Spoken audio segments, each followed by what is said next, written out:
right, Joe. The question I think we've all been dying to hear the answer to. Which one is? How did sober September go? It did not go as planned.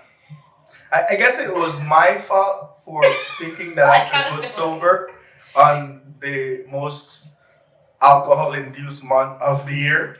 Yeah, September celebrations. There's a lot of celebrations going on this past month. We had, you have the 9th, the 10th. Uh-huh. You have the 21st. Uh-huh. And then you have, each one of those is like an entire weekend type of thing. Right. So it's very hard to be sober here in September. And I wasn't able to do so. So you're going to give it another shot, another month maybe? But now we have Halloween. Right, Halloween. We got October 15th. Uh-huh. And we got Halloween the 31st. Uh-huh. Then I have the Kids Bazaar the 21st. Well, I don't know if you need to be drinking for the Kids Bazaar. Well, there's going to be rum for sale. So right. I got to keep my energy going some way. November. That's my birthday. Oh, right. Okay. The 11th. Yep. And then December's Then we have Thanksgiving. Right. We drink. No, but I do need to, probably will need to cut it out at least for a couple of weeks just to give my body a recharge. recharge. I've been doing too heavy on the alcohol. What's your favorite drink, Joe? Oh, easy. The 5-barrel with soda water and a splash of Coke, which is actually called a campechana. It's Mexico has a state called Campeche. Oh. So I'm not sure if that's where the name come out from, but it's similar, Campeche, Campechana. It's like a rum and Coke, but with soda. It helps for the hangover the next day. You're mixing it with a really good rum, like the Traveler's 5-year-old, or we have example the extra mature. Old Master extra mature is pretty good too as well. Those are my go-to choices. I'm not a margarita or. Last time I had a wine hangover, it was not good. Is that when we were on the boat? We were on the boat. I think you had a few things that day. And Joe arrived because he was a little hungover. We were going over to we were going Chernas. And it was in September, so the water was so calm. Thank goodness. So it only took us like 45 minutes, an hour to get up to Turnip. But all of a sudden, Joe was sitting in the front of the boat, and Joe just all of a sudden all of us on the side behind him get up, oh no, run to the back, it's coming. And then Joe ended up getting up and going to the back. I think you were able to keep it all in, but we were all so nervous he was going to come flying back in our faces.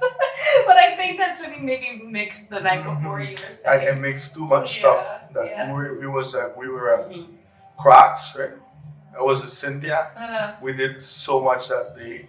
Yeah. It was for your birthday, right, Cynthia? Yep. Yeah, it was for Cynthia's birthday. So Cynthia's fault, you all of us bonded it on us. And we were at Blue Bayou, one of our favorite little spots. Blue Bayou, the secret beach, yeah. We started making off with the Screwballs, which is the peanut butter tasting whiskey. If you think about it, it's Megan's fault. It's Megan's fault. Megan, if you're listening, it's your fault. But that was a fun trip, right? It was a fun trip. And it was nice because it was so calm. So usually it takes, 3.5 hours to get out there from what I've been told. I don't know, because it was our first time going out. But we went in September when it was just there was no wind. We didn't know if we were in the reef or out of the reef, right? Because it was so calm outside of the reef. And it was just a really beautiful place, We had some heavy rain once we got there, but it cleared up really quite quickly. You had some good drone footage. Yeah, I did, and we're going to be showing you guys. But that's one thing else to note. September and October may be the slowest months vacation-wise, tourist-wise here in the island, but it's the best months for weather when it comes to making sure the weather is always right for you to go snorkeling and diving. And I know that's a big thing for November, December, and so forth. A lot of people come, and that is a big question I always get. How's the weather like? Right. And it is so unpredictable here because one day it can start in the morning like thundering and lightning and everything, and then in the next hour it just clears up and it's all good.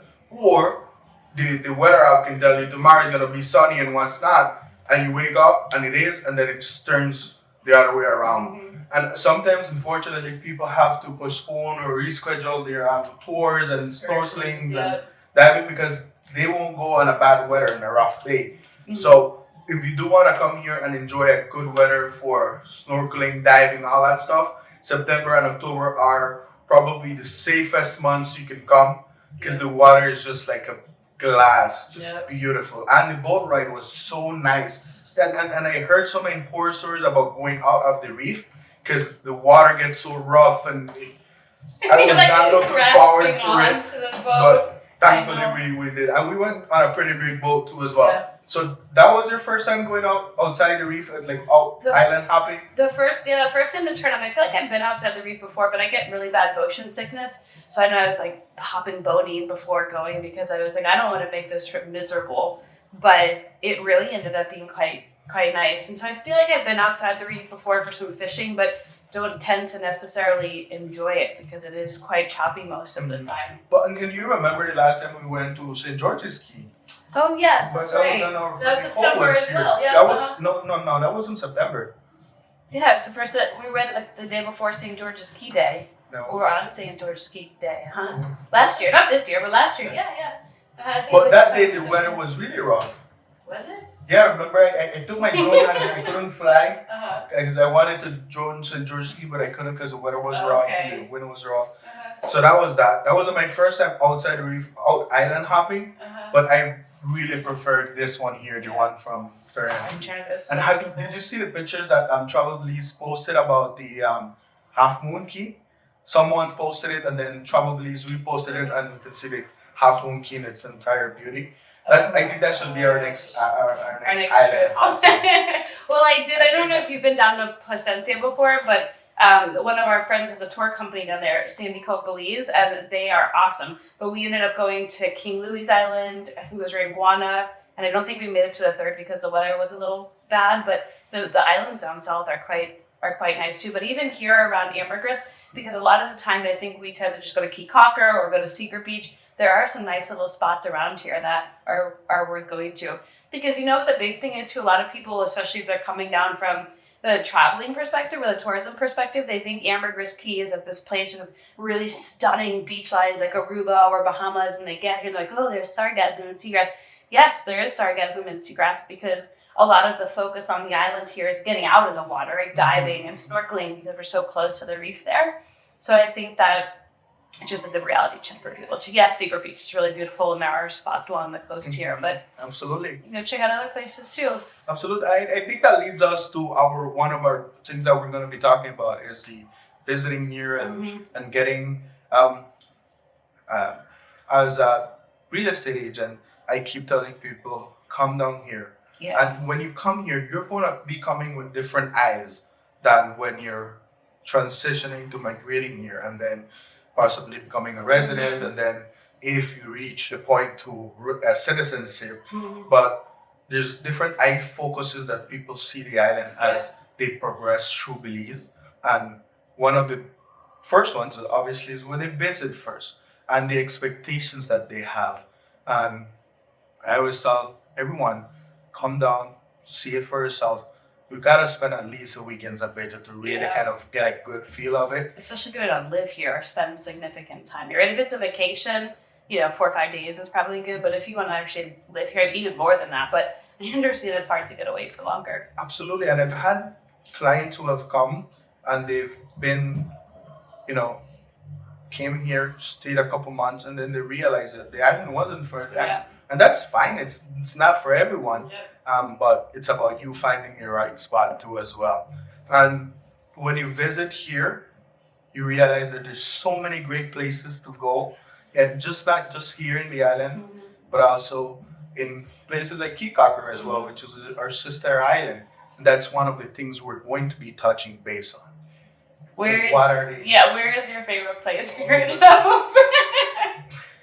I'm a guy of habits, creature of habits. And whenever I go to some place and I like it, I go there again and I go there again. And when I recommend something, it's because I've been there multiple times, and those multiple times I've gotten great service first, which is most important, service, and then great food, drinks, Right. second. For example, let's say we're talking about like dining in the island. My personal top favorites, and when you come here and you ask people, everybody has a different, and this doesn't mean that the other ones aren't, great either, but this is just my creature of habits. I do pineapples on the beach, which is at Ramon's. Yep. I do lilies, and I do prefer, if I can, playa de sala. I do that a lot less, but every time that I go to playa de sala, and I've been there for breakfast, for lunches, like last time before we filmed, we had lunch there and it was spectacular. That was very good. And then Really good. dinners, and they do really great when it comes to view. It's just awesome. But another thing that I've always noticed is every restaurant, and you can agree with me, or tell me your perspective. Every restaurant here has its thing. Like it's one plate that I go because that one plate, or two plates, or three plates, but they have that one signature thing that they're known for, or at least that I know them for. Right. I'll give you an example. Lilia's. Ceviche. The ceviche. Ceviche. The ceviche is great. And isn't the fried chicken supposed to be really good there? I've never tried it. Well, But I I've have tried it. the stuff, like chicken breast, with rice and beans and baked potatoes. So, and whenever I go there, that's the two things I try. And I don't try anything else because it's another place that I love. Their ceviche, and I know a lot of people look for great ceviche. Is pineapples. That's just my thing. I like it. Their surf and turf pineapples, their burgers. Woo! And you sit there and you look at that view that Ramon's has. Yes. And they have one of the most beautiful walking beaches in the island. You mentioned we don't have a lot of walking beaches, which is true. But Ramon's does such a great job at taking care of their beach and their dock as well. We mentioned it in the last the dock episode. is a nice dock. That they do keep such a good job, and I tell you, I go there a lot with clients, and I do it purposefully because that place sells them. It is a beautiful ambiance. sells And it. with the jungle theme there. The jungle, you don't feel like you're in the middle of town. Yep. And you are like quite literally Right in the middle of town, in between everything, but you come out and you're like, what? But I think it gets that jungle feel that it has. Remember when your friend was here, the one that gave me a massage that day? We were Oh my gosh, Heather, if you're listening to this, Yeah, Heather, right? it's And our she was favorite. staying there, Yeah. and it's so comfortable. So it's such a great place, great for diving, great for and everything else. Yep. One place have you tried is Cool Beans since they reopened? We did Yes. Cynthia and I, I see Cynthia we give a did, thumbs up over there. the steak and eggs, Delicious. cheddar steak, Uh-huh. and then I went over with my friend, and we went for breakfast, and I did it again, and it was phenomenal. Right. So I start recommending them, but I think I still need to go one more time. I'd be happy to go with you. Well, we'll go for Yeah, the brunch eggs when I'm Benedict is really good. The avocado toast, like sometimes I've gone to. I love avocado toast, which that's a different conversation about avocados. But went down the avocado toast there, and it's two like really full looking pieces of toast. Where other places they'll just give you one for like the same price. But I find really good value there. It's different. It's a different take on food. It's not just the standard. Let's just put a slab of avocado on it and call it a really day. nice. It's really really good. And I'll be honest with you. The other day when my friend was here, we went there. That was my first time there, and she had the avocado toast. And I'm not trying to bash anyone, but it was great. It was okay. But from what I have heard, people say, "Oh my God, it's amazing." But I had the steak, and I was so. But you're like a steak kind of guy. But even I don't know her, if she you're was with like, avocado. it's not bad, but we went there with a little bit more higher expectation. yeah. And I'm not saying this because to talk bad about them, and just But that But goes again, to to the show. Yeah. sometimes restaurants become known for that thing. And if you go for that one thing, you're not gonna get disappointed for it. Yeah. And then we have those for me are like dining restaurants. What for you? Dining restaurants that you go to a lot. Yeah, I would say, Cool Beans is one that I really like. I wouldn't say I go there all that often, but I should because it is really quite good. I've started to take more clients there because the service is just good. They're on it, and the food is really good as well. And then another one, I don't really go there all that often, but I order out a lot, especially in the office, and we just ordered from there, is Sandbar. And the reason that I really like it, it's not necessarily like it's, you know, your hands are saving it for later. You know, it's not necessarily like, it's like, oh my God, it's so good, but it's consistent, right? You know exactly what you're getting. If they tell you a time that they're going to deliver, they deliver in advance. They deliver! They deliver, period, right? So I like that consistency aspect of it. And then another favorite that I have is Blue Water Grill. And Blue Water Grill, I think just because I started going to Blue Water when I first started coming down in 2012 and with my bosses, that was always where we were going when we were in town. And I don't know if they're listening, but they used to call it, they probably still do, the cafe, because it was like where they were going all the time. And so that was a place that just kind of stuck with me, with the new owner. I think the new owner has done a really great job at maintaining the reputation and the food there. But that would be my pick. And the one that I'm actually a little disappointed has closed down. Remember Casa Picasso? I never went there. You never went there. Oh my God, their food was so good. But Casa Picasso has closed, unfortunately, so that's not going to help out people who are listening. Well, maybe whoever's listening and someone who had relation might say, maybe we start again. yeah, exactly. But it was a really good spot. And I noticed, with these places that we go to, I think, at least for me, it's like, some of it is the food. A lot of it is the food. I like it enough that I'm coming back. But the service, right? The customer service that you're getting when you go to these places is top notch. I guess another one for service I would have to say is Wyo's. It's more like a bar. But at the moment, right? At the moment you walk into Wyo's, they know your name, they know your order. It's a really friendly place, a really friendly environment. You're always going to run into somebody that you know, or if you don't know anyone there, you'll meet people there. And there's just something that they've really captured within that location that I think is really kind of special here. And that's good. You're not wrong. I keep Wires is always back, and you kind of transition into what the next one I was going to mention about is like the sportswear, because the ones that we mentioned first are like more for that nicer dining. And I'll tell you one thing I want to highlight too. Belize has always been amazing when it comes for the locals as well. Mm-hmm. And a lot of locals are going to agree with me. They're great. Prices are reasonable. Mm-hmm. You can go there and have a really nice dinner for, not super cheap, but affordable. More affordable than other places, definitely. And then now when it comes to if you're wanting like a dating, a sports bar, and stuff like that, top of my list, Blue Bayou. Yeah. It's my favorite place. So whenever I go to see.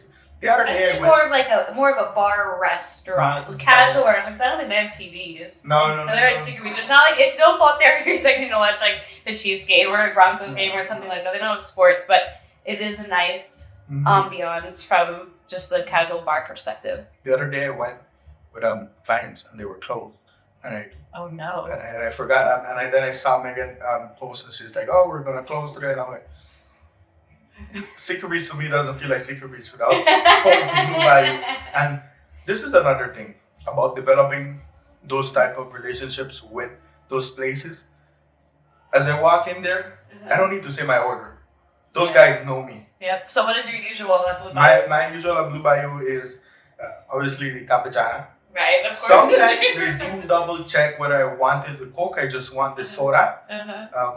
But definitely I do the shrimp nachos. Okay. That is my thing for Blue Bayou. Shrimp nachos all the time. Have you tried the fried shrimp quesadilla? Remember the last time you gave me to try it? Yes. But my problem is, it's not that it's bad. It's just too cheesy. Oh, there's a lot of cheese. I love cheese. I mean, if you love cheese... If you love cheese, it's the right one for you. I love cheese. Don't get me wrong. I love cheese. But the problem is, especially mozzarella cheese, makes me break out. Okay. Like this. I would be like popping it, like an hour later one would be popping. And I usually comes out right out of my lip. Those hurt. So I try to stay away from the cheesy stuff. Not that it's not good, it's just I try to stay away from it. Definitely another one that I always visit a lot of, and it's because it has the same kind of feel to me that Blue Bayou has to be Crocs. Their burger always has been on point for me. Then also, again, apart from the burger, it has been just overall the service that I go there. I'm a frequent, so they know what I want. Yeah. And that just makes me feel good. Right. And whenever I'm taking clients, Yeah. or I go with clients, and they see that the bartender knows what I want, they're like, oh, this is a cool spot. And it truly is. And the thing is, everyone, when you come here, you start making your own little, you start spreading your vibe, and you start getting to go frequently to those places. And you start developing your own stuff. And then, Right.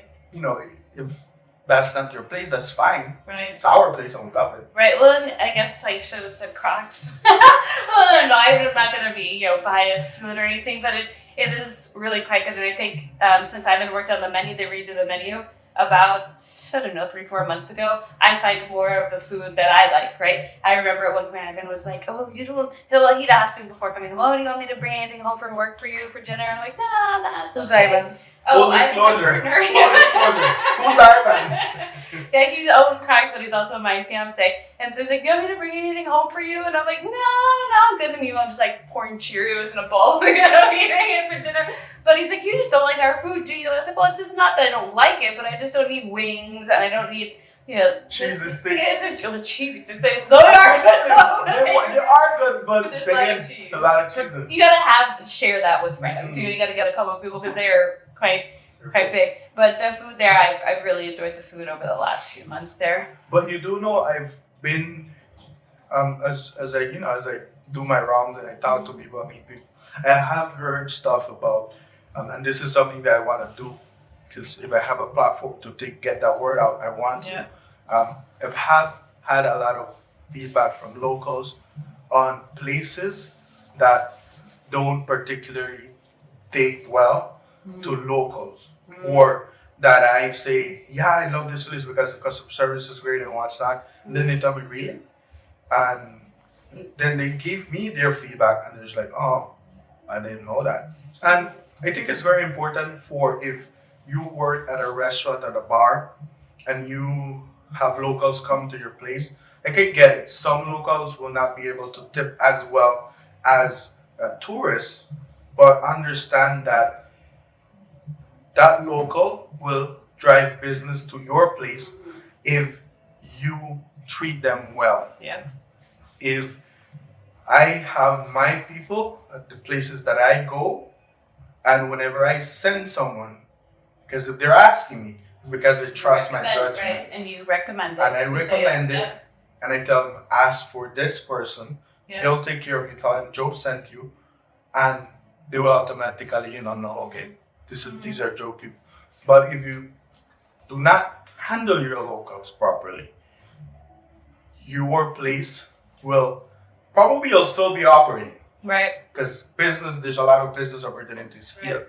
But I hope that if you find yourself in a place where you were intentionally doing this, whether you're a bar owner or restaurant owner or just overall the waiters, that you realize that your service for the locals matter, and that whenever a local recommends you and that local has built that bond with that one particular person, they will trust their judgment. And out of curiosity, Joe, because where I am from the States, right? And in the States now, it is a crazy tipping culture. I mean, it has just gone absolutely crazy. At one point, 15% was standard, then 18% was standard, and now 20% is standard. And now you go to cafes in the States, I mean, they take your order, right? They'll plug it into their little iPad, they'll flip the iPad around, and then, they have no idea what's coming up on the next screen, right? It's your signature, but then it says, how much of a gratuity do you want to add? 18, 20, or 25%. And you're like, whoa, like, this is kind of insane. They're taking the order, which is what I thought they should be doing. But so what you're going with this is the tipping culture in the States has just gone crazy. And so when somebody's coming down here, whether it's a tourist or even just from the local perspective, like, what do you see as normal for the service industry? Well, when I get a little bit too carried away, When business is good. When business is good, and I have a good time at a place, I'd probably do decently 15 to 20%. Okay. Uh-huh. That is if it's like an actual restaurant that they're coming to me. That I do 15 to 20%. I don't know. Do you think that's a good rate? I would say 15 to 20%. I'd say 18 is usually like my go-to, unless it's really good out to like 20%. Yeah. But it's also just because we were so. I feel so guilty if we're not tipping, even if the service is bad. Like, well, I'll still give them 15%. Well, you know? honestly, I don't. But that's good that you I don't. that you have that sort of reaction. I just feel like you're just so guilted in the States. Yeah. You know, it's No, just no, so not weird. here. I don't. You see, the thing is, here when someone hands you over a bill, Mhm. it's not like that where it's like, here's how much you can tip. Right. It's like, tip is based on your experience. Or based on your experience, service, yeah. based on your service. Another thing that I realized here is that, for example, if I go to a place, it's very, very unlikely where I'll get really bad service. Mhm. It truly is very unlikely the place. I can't even think of a place where I said, "Man, the service really sucked." Oh, I've had a couple. You know what I mean? We're not gonna say names. I'm not gonna say names, but I do have to share. We went to a breakfast place. This place is no longer open. It did end up shutting down. Clearly. But we went to a breakfast place, and I ordered like a breakfast sandwich, and they were like, "Oh, sorry, we don't have any eggs." And so we were like, "If we go run to the supermarket and get you eggs, could you make us the breakfast sandwich?" And we didn't end up saying that. We just like shook our heads, got coffee, and left.